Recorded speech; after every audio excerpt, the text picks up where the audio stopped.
Hey Rebel Rouser, I'm Alan Voivod, and this is Star Wars 7x7.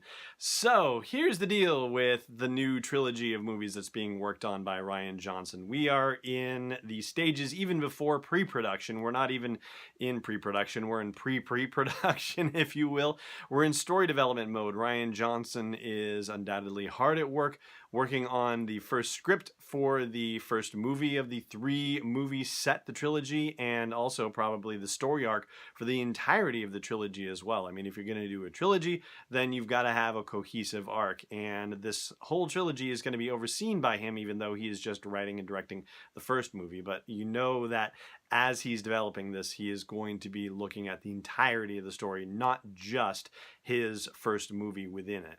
And there's a new wrinkle in the whole question of when this movie is going to appear. Initially, because of the fact that we were going to have Indiana Jones 5 debuting in 2020, it seemed likely that we wouldn't see this first movie in Rian Johnson's trilogy until 2021. However, a couple of things have happened since the last time we talked about this that suggest the possibility that maybe, just maybe, it could arrive in 2020 after all. First of all, there was an interview with Ram Bergman, who is Rian Johnson's longtime producer, and he was asked about when we might see this first movie, and he said, you know, nothing's really in the works yet. We don't know. We haven't got a date at all. And he said, maybe in 2 years. And of course, you want to jump on that and hear, maybe in 2 years? Well, that could be 2020. Holy cow.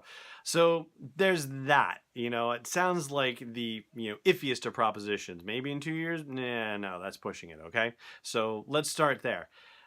Part of the reason why the 2020 thing is also now becoming something more worthy of consideration as a possibility is the fact that Indiana Jones 5 has moved from its July 2020 release. It is now going to be released in July of 2021. It has been pushed back a year. Suddenly, Lucasfilm does not seem to have a movie to release in the year 2020, which is a rather interesting proposition.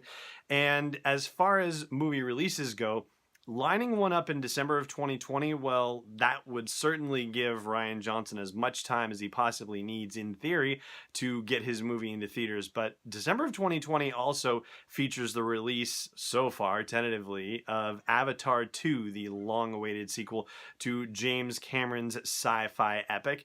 And I don't know if they really want to go up against Avatar 2. In fact, at some point, I think it was really the reverse, that Cameron didn't want to go up against Star Wars with his Avatar movie, so that's kind of an interesting dynamic in and of itself.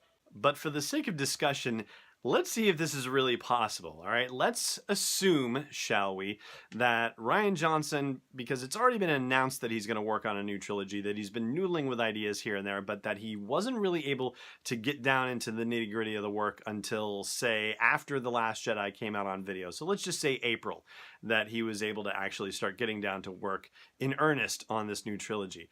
And because of the fact that it's a brand new trilogy, it's not just one movie that he's working on, let's give him the entire rest of 2018. I mean, 6 months for writing the script probably would have been fine, and that's basically what it was for J.J. Abrams and Chris Terrio for doing episode 9. Don't know how much of the existing draft that came in from Colin Trevorrow and Derek Connolly they kept or anything like that, but let's just say Johnson has the entirety of 2018 to get the script in place.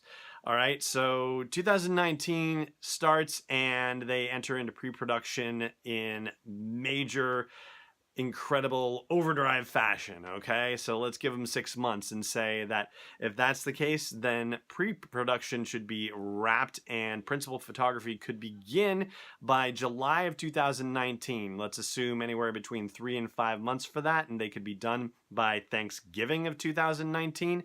And they've got, well, heck, if they wanted to try and hit that July 2020 date that Indiana Jones had previously been in, that would give them 7 to 8 months roughly of post-production time, which in theory could be enough. I have a feeling with a new trilogy, they'd probably want a little bit more time to work on it. So certainly at that rate, December of 2019 should be a cakewalk if everything goes as smoothly as you could hope for it to go, and based on the way that Star Wars movies have been developed so far, it seems like getting it done in 2020 sometime for release by the end of the year in 2020 is a legitimate possibility. The only problem becomes where to actually get it in 2020, because that July 10th, 2020 date, well, there's nothing that's been announced as filling the gap there once Indiana Jones moved out of there. So, yeah, that's I guess the ideal date in theory if they can hit that. August and September, which are generally considered quote unquote dumping grounds for movies that weren't going to be good enough to debut earlier in the summer, that sort of thing. Putting a Star Wars movie out in that space could be sending a bad signal in a way. Maybe not. I mean, it's a possibility that it would be just fine, but I know that that would be a talking point in the narrative if it was announced like that.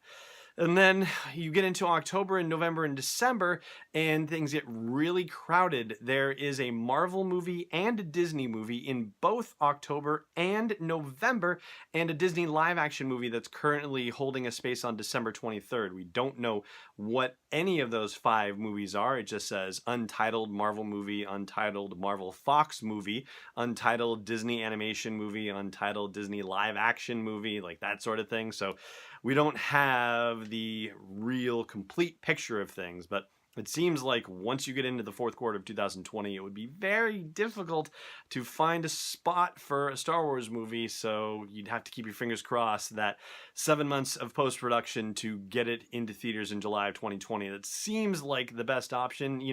August, personally, I don't think there's anything wrong with going into an August release, and I'm sure that there are many examples of August release movies that have done spectacularly well, but there's not a lot of time for it to do well before school starts getting back into session, which is something that you'd want to see. And incidentally, if you're wondering about the whole Memorial Day situation, which, for a long time that was Star Wars' traditional spot anyway, but the Maleficent movie, the sequel to the original Maleficent, is actually coming out on May 29th, so that doesn't seem like an option either. So that's where things stand right now. Q3 of 2020 seems to be the most likely place to slot in a Rian Johnson directed first movie in a new Star Wars trilogy.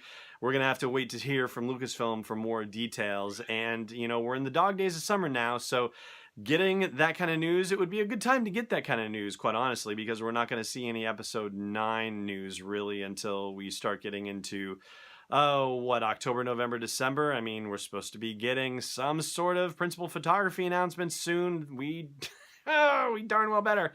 But anyway, we're just going to leave it at that for the time being.